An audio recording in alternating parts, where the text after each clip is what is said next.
Just because it doesn't have a 95 on Metacritic doesn't mean it doesn't deserve your attention. Welcome to WatchMojo.com, and today we'll be counting down our picks for the top 10 underrated Xbox One games.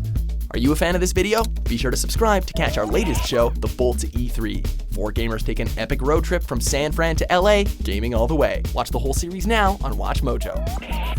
For this list, we'll be looking at games that were released on the Xbox One that didn't quite get the acknowledgement they deserved. Whether they were full of content, brought something new to the table, or were just a blast to play. The brave man tastes death once. Number 10, The Evil Within. I created this world. You cannot keep me here. Take the best elements from Silent Hill and Resident Evil, and you probably have The Evil Within. It is from Shinji Mikami after all, the genius behind Resident Evil and Resident Evil 4.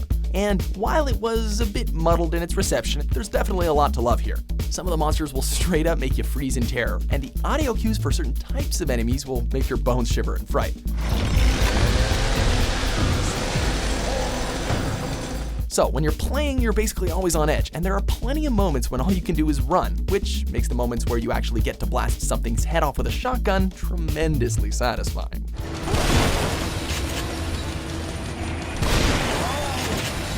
Number 9, Watch Dogs. I saw something no one was meant to see.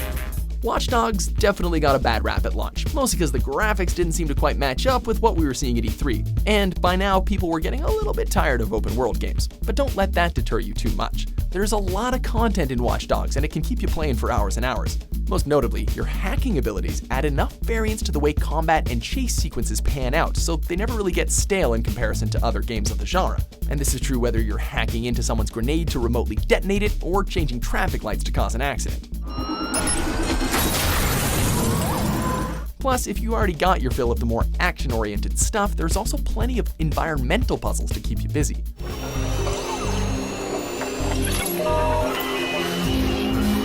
Number 8, Dying Light.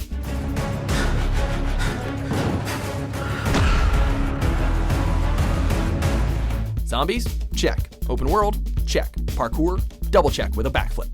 Dying Light takes a lot of the good parts of Dead Island and other popular zombie titles, improves the mobility, weapons, visuals, and storytelling, and provides one of the most satisfying zombie slaying experiences in modern gaming. Plus, that first-person perspective allows for a really immersive experience, and the escape sequences can really get your adrenaline pumping.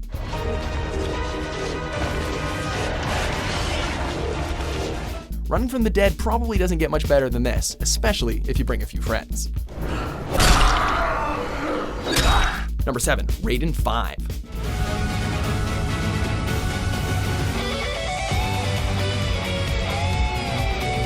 The Raiden series has been around for over 2 decades now, and the tried and true formula has only really improved over the years. There's a multitude of difficulties on display here, which can adhere to any type of player, making the game extremely accessible to pretty much anyone. Trying to get the best score can be immensely addictive, and the unique weapons and diverse areas change it up enough to keep you coming back. While the game does offer unlimited continues, the difficulty comes in trying to reach the highest score possible, and that means your reaction time has to be almost perfect. Better start practicing. This performance is remarkable given that enemy had state-of-the-art weaponry. Number 6, Voodoo Vince Remastered.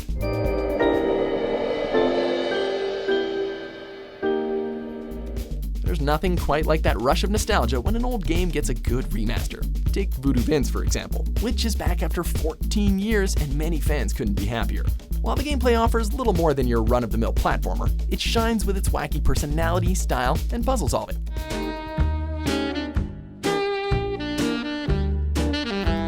Being a voodoo doll, there's a lot of ways you can hurt enemies by hurting yourself, which you don't quite see that often in games. If you missed out on Vince the first time around, Voodoo Vince Remastered is a great chance to experience this weird little platformer for yourself.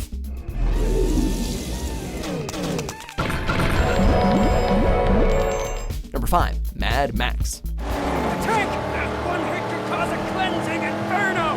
Not only is Mad Max one of the best licensed adaptations in a long time, but it's also a tremendous open-world adventure, set in a highly detailed post-apocalyptic wasteland. It combines vehicular-based combat with hand-to-hand combat that's similar to the Arkham style, and both are equally polished and quite fun. It's also immensely satisfying to upgrade your car, the magnum opus. Granted, as we mentioned earlier, many people might be seeing an oversaturation of the open-world sandbox game, but if you're down for one last ride, Max will certainly oblige. Number 4, Elder Scrolls Online, Tamriel Unlimited. For centuries, they have been silent. Watching. Fans of the Elder Scrolls series, or otherwise fans of MMORPGs, need to give this game another chance. The One Tamriel update changed the Elder Scrolls Online for the better in a number of ways, allowing players to traverse the many provinces from the start of the game. Now it's brimming with content, and features similarities to the streamlined UI that you see in regular Elder Scrolls games. Add to that the recent Morrowind expansion that lets you revisit the island of Vardenfell from the Elder Scrolls 3, and you got a lot of reasons to finally explore Tamriel. Return swiftly, Morag Tong, and bring any allies you meet. Morrowind has need of you all. Number 3, Plants vs. Zombies, Garden Warfare 2. It's hard not to love the colorful aesthetic of Plants vs. Zombies. And Garden Warfare 2 improves upon its predecessor in nearly every way. With a ton of characters and minigames, you'll always find yourself coming back, and the team-based strategy required to win in matches is actually quite rewarding. But all that aside, the game offers split-screen co-op. So if you're looking for some quality couch time with that younger gamer in your life, this might be the time.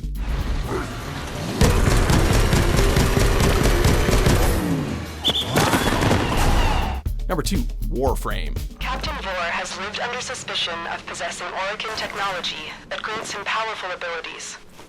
We cannot allow this. While already a fun and rewarding experience upon its release, the years of updates to Warframe have made it one of the best free-to-play console experiences on the market. There's a reason it's got 1 million players worldwide, after all. The AAA quality visuals and sound design and fast and fluid combat are completely immersive. There's a ton of gear and customization options to choose from, and with the generous pay model, it can pretty much all be acquired without paying a cent thanks to the trading system. Did we mention that this is free? Go out and give it a shot, come on. Number 1, Dead Rising 3.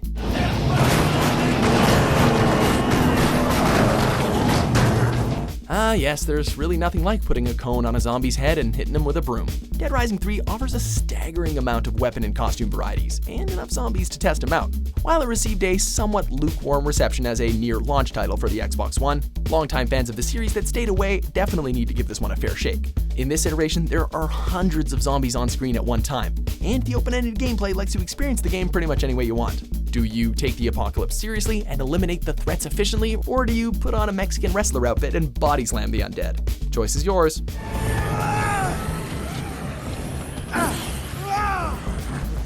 Do you agree with our picks? Don't forget to check out The Bolt to E3, a brand new series from WatchMojo, where 4 gamers take an epic road trip from San Fran to LA, gaming all the way.